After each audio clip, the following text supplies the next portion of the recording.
I loved learning about so we all know who she is on the court. This is the all-time leading scorer in her time at Iowa for both men's and women's NCAA Division I basketball. Rookie of the year in the WNBA her first year. She can land those logo shots. She's so creative and intuitive and gracious with her fans. Like this, I think, is the forward-facing kind of this is who we all see.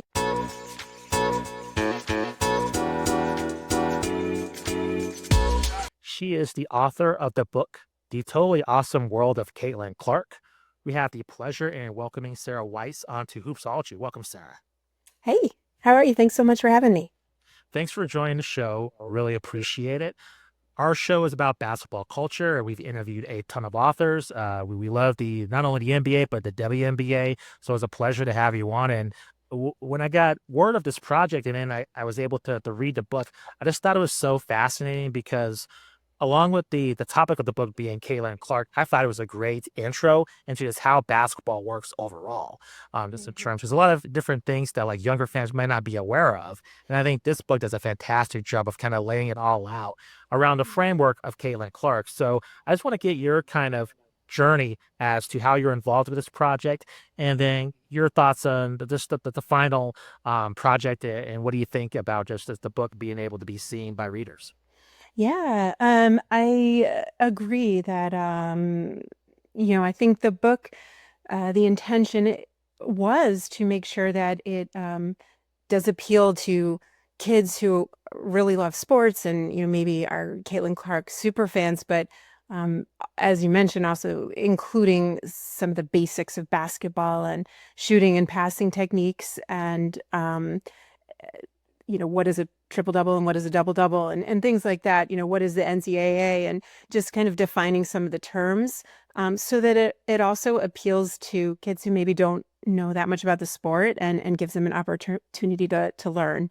I'm just thrilled with how it came out. I'm very grateful to Corto for the way the design and the layout looks with the photographs and the graphics to accompany the story.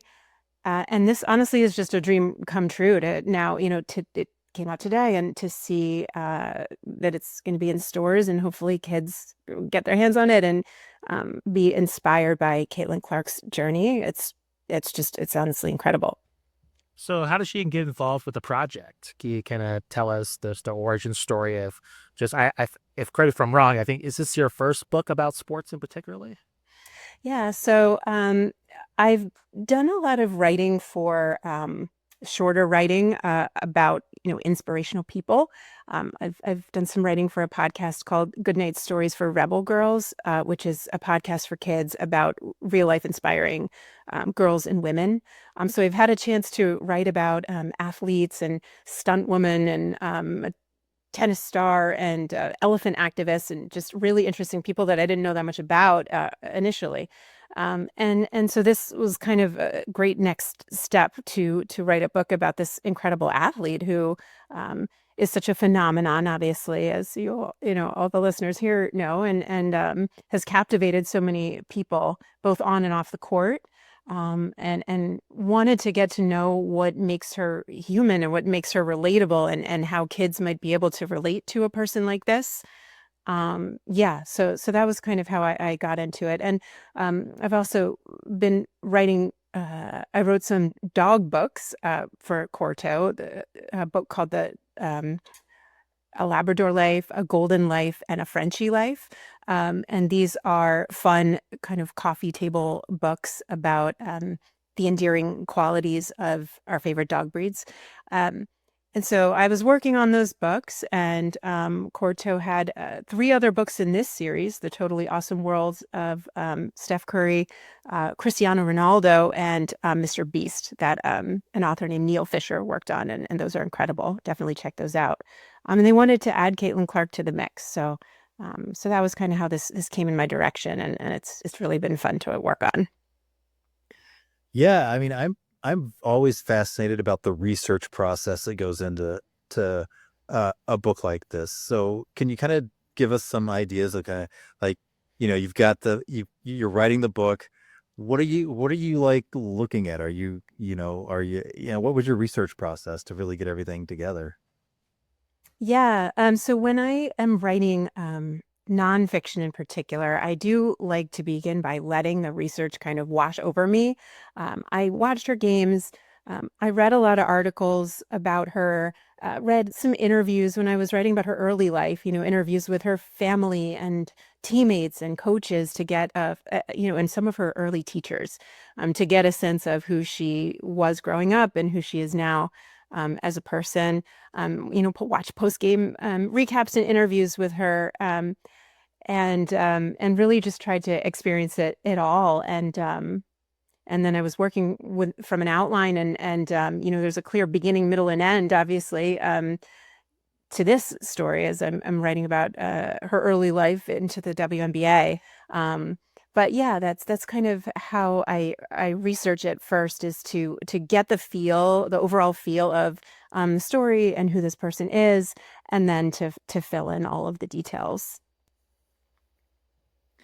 Yeah, and it shows. There's just so much in there that's just very I mean, the research, I mean, paid off. So I always wonder about, like, if I were in that position, where would I even start? Like, and so it's really cool to kind of, I'm sure you just letting it wash over you is like a great way to kind of do that.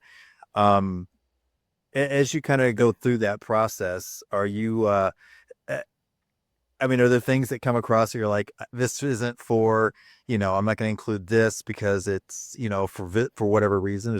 Are there reasons that kind of like go into your decision making process and what to include and what not to include? Yeah, it's a great question. I think I'm always looking for, when I'm writing for kids, where are the kind of inspiring moments and the moments where there's something that can be learned from this. So I wanted to include uh, moments that I feel could really be highlighted and showcase who she is as a person. Obviously, the stats and the records and all of those things are very important and are a part of her story. And so we include that in the book. But I'm more interested, or just as interested, in the struggles, in those high and low moments, and understanding, for example, hearing about her competitiveness and her perfectionism as a kid, and how that played a part for her uh, in her upbringing, trying to play with her brothers in all different kinds of sports, and um, the fact that she always had a hard time losing in whatever game it was, that she was playing. It's a card game or bowling, whatever it is. Um, and so learning about that, and also learning about the mental work as well as the physical work that she has done to become the player that she is. She talks in some interviews about working on trusting her teammates, and it's hard for somebody who likes to have so much control and has such high expectations of themselves and others, to be able to let go a little bit and trust your teammates. And then she also talks about how she really has always worn her emotions on her, all over her, and that has affected her team in certain ways. And so her work on these things, and learning to build a chemistry with her teammates and trust her teammates, I think, and that was like around her sophomore year at Iowa, when she just really started to take off. Yeah, that resonates so much with me, by the way. Both of my kids are perfectionists. It, it, I mean, it's not easy. Being the Yeah, well, I can relate as well. It, So yeah. I mean, it resonates, and it's good to have an inspiring figure who also, has had to deal with that. It's you kind of run into roadblocks along the way, and so I definitely Yeah. appreciate that. Um, Yeah, and I think that she turned those qualities of hers that could be so-called weaknesses, and she's really turned them into strengths. She's channeled them into the sport, and this is who she is. And obviously, how is she able to land all those logo shots, and how is she able to have such a perfect game? the fact that she has been so competitive and such a perfectionist has worked in her favor in so many ways. So hopefully kids will take from this that you can take whatever attributes you have and channel them into your passions and turn them into superpowers. Was there anything that surprised you in your research about Caitlin that kind of stood out that you weren't anticipating? I loved learning about so we all know who she is on the court. This is the all-time leading scorer in her time at Iowa for both men's and women's NCAA Division I basketball, rookie of the year in the WNBA her first year. She can land those logo shots. She's so creative and intuitive and gracious with her fans. Like this, I think, is the forward-facing kind of this is who we all see. Um, uh, I really enjoyed learning about, well, as I mentioned, the qualities in her that make her relatable. Um, but that also, I love reading about the scrimmage. She recently talked about this in the interview with David Letterman. She had this scrimmage her sophomore year at Iowa against a boys' team college, and she just started landing these three-pointers like one after another and scored 22 points in under 2 minutes. And for a while, I don't think anyone had a record of this. And then recently I just looked and somebody did find a video, maybe because she had the interview with David Letterman. And it was so what I loved about that moment is obviously so much hard work went into her technique and practicing in the driveway when she was a kid and in the gym and all of this hard work to get where she is. Um, but I also think there's an element of magic that just kind of took over.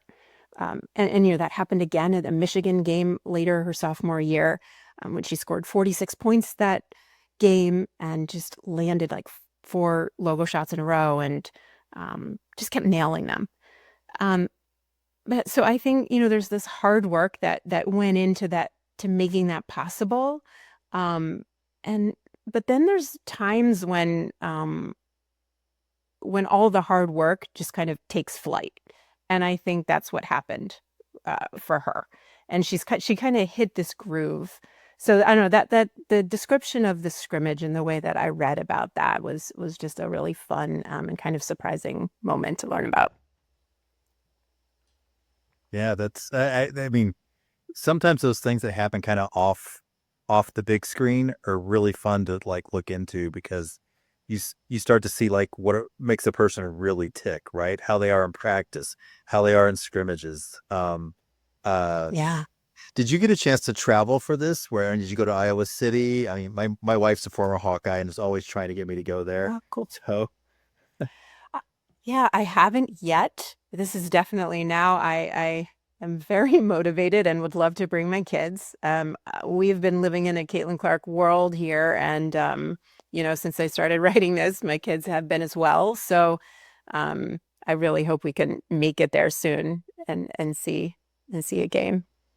did they help like proofread and like look things over as you were writing it, or as were writing it? So no, they, the I know that the publisher sent the book to Caitlin Clark. The research that I did was fully from the games and interviews and articles and things that had been written about her. Um, I would absolutely love a chance to talk to her or meet her. Hopefully she enjoyed the book if she has read it, and hopefully she feels like I did her justice. Yeah. Very cool. Very cool. Did your kids help out with it too? What's that? Did you like read it to your kids as you were writing it also, just to kind of get their response? And Yeah, my kids are really creative, so creative, and both writers as well. So yeah, they give me really good feedback. Like they're really good editors. I definitely shared parts of this with them, and a lot of the writing that I have done in the past has been fiction that's more for adult readers. And so getting to do this, getting to write the podcast episodes and then getting to do this and share this with them and share it for them to be able to share it with their friends. It's really pretty cool. oh, that's awesome. I love that. I mean, my my family all helped out with my wife's dissertation. Like my son was like 10 years old and working on charts with her for the statistics part because she has a Yep, blind spot for statistics. And, so I love that the whole family's involved with the writing of the book and stuff. It makes it kind of special too. They have something out there that was that they had a part in too. So that's awesome. So, um, definitely. That's really yeah, cool that your kids were helping out too. yeah. It's good. They don't just do dishes.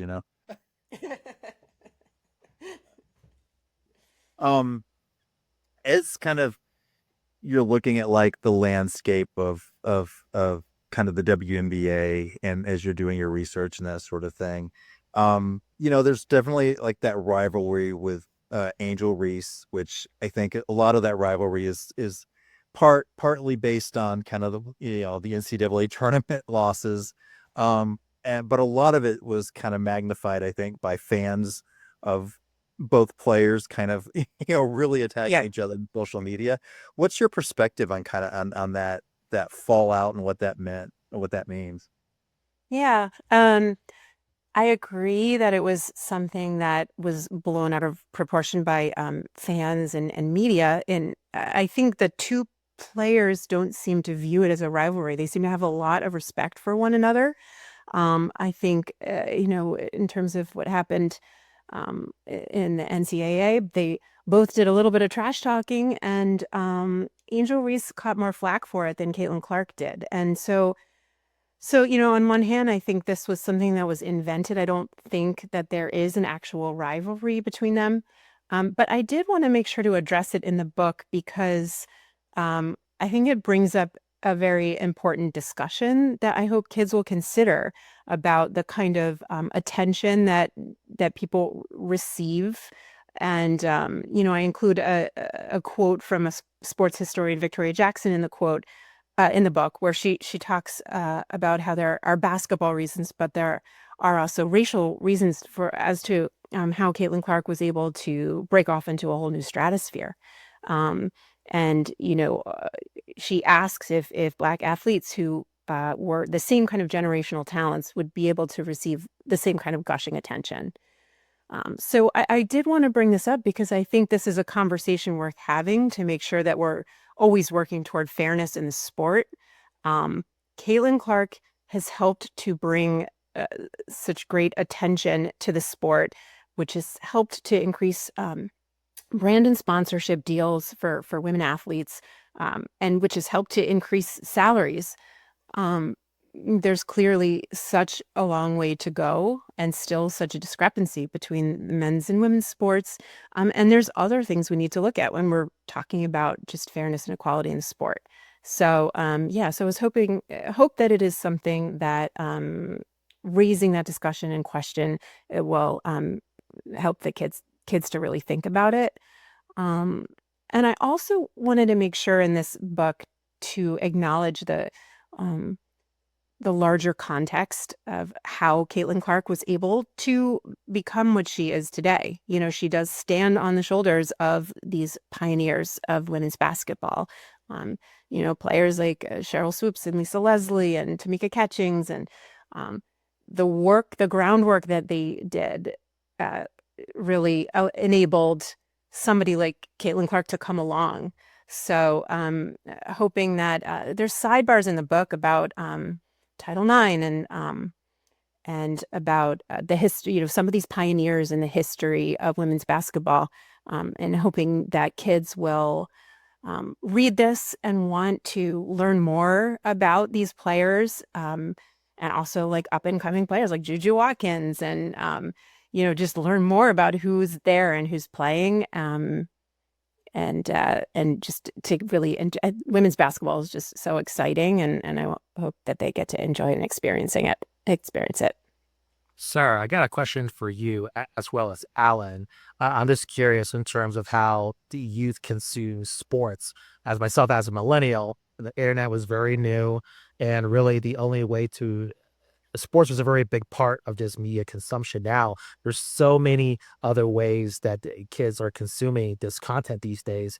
I'm just wondering, do you think kids have fully grasp, have kind of is it the connection of with athletes different compared to in years past? Like, are they aware, or do you think they'll be? Because I think it's great that you include all this information in this book, and I'm just curious, Mhm. is that connection with the athlete a lot more different in terms of it being more intimate because of social media, in terms of this their lives being more outward to be seen and kind of the other stuff? Do you think they'll be interested in kind of learning about the history of the game? I hope so, just Yeah. because of how much information is out there in terms of this YouTube and other resources. But at the same time, there's other avenues of not only entertainment but other things that kids have their attention on these days. So I'm Yeah. curious just in terms of just that connection with Caitlin Clark compared to myself having that connection with like a Michael Jordan or even with the WNBA when the league was first created in the mid 90s. Yeah. I mean, that's a really great question. I think that in general, social media is just it does a lot of good, it does a lot of bad. I think in some ways it provides more access to these players to get their stories and see every single moment that takes place. It's all captured on and publicized in a way that maybe it wouldn't have been in the past. So I don't know, maybe there would have been something a little bit more pure about having your role model, your athlete role model in the past. Um, but yeah, then again, it does give us more access to these stars, and there's a connection too, especially in helping female athletes to promote themselves. That's really important to enable their success. So I think it's done a good thing too. I don't know. I'm curious to know what you guys think about it. Yeah, I mean, I'm kind of the historian of the group here, so that's that. So I always love the history of the games and stuff like that, and so I went to the first Houston Comets game back way back in the day. So you mentioned like Cheryl Swoops, so I saw Cheryl Swoops play, Cynthia Cooper, who I still think is like one of the best players I have ever seen, and she was like Mhm. 36 when the WB started and dominated at age 36 for like 4 years Wow. before she retired. Tina Thompson, I I think it's harder, I think, with how fast paced social media makes everything, how everything becomes, about what is right now. I think Yeah. kids of today, I think, struggle with that a little bit. Instant gratification and only really understanding the what's now. Yeah. I think stuff like you know books like what you've done. I think parents obviously getting kids interested in the history of something. I think that helps because I think everything has a historical context, and it. Yeah. Caitlin didn't happen in a vacuum. There's been Right. even before she burst on the scene, the WNBA was becoming more and more popular. Even in the past 5 6 years with like Asia Wilson and Mhm. and stuff going on there. So that's Yeah. I don't know, my perspective on it. I like anything that kind of brings that out to that deep dives into players and historical Mhm. precedent and that sort of thing. It's Yeah. important to me. Yeah. Yeah, definitely. Sarah, what are some of the takeaways you want readers to have a lasting impression of when they finish the book? Yeah, I hope that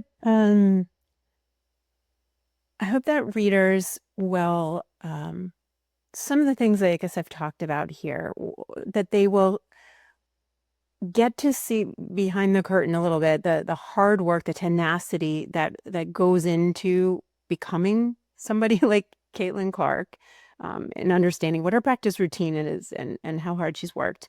Um, to to have a greater understanding and appreciation for women's basketball, pioneers of women's basketball, and just hopefully to be inspired. And I should mention there's also just a lot of fun material in here. There's some full court facts about Caitlin Clark, like her favorite band and the fact that she likes to bake and play golf and that she's a gamer. And so hopefully they will just feel like, oh, that was fun to read. And I want to know more. I want to go see a basketball game now, or I want to try basketball.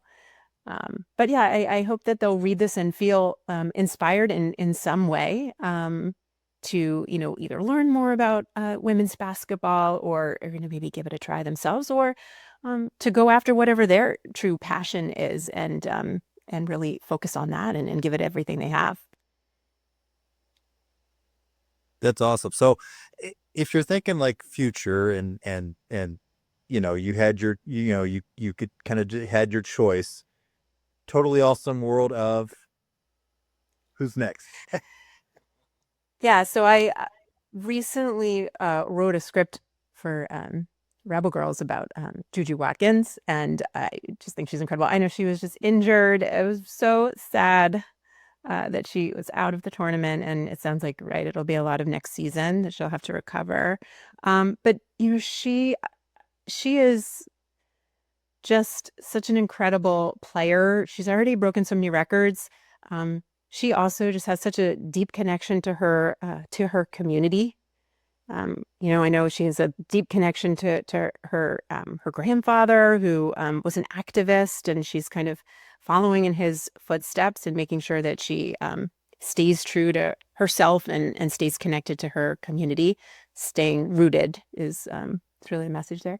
Yeah, so I would love to write a book about her, and I know Diana Taurasi just retired after 20 years in the same team.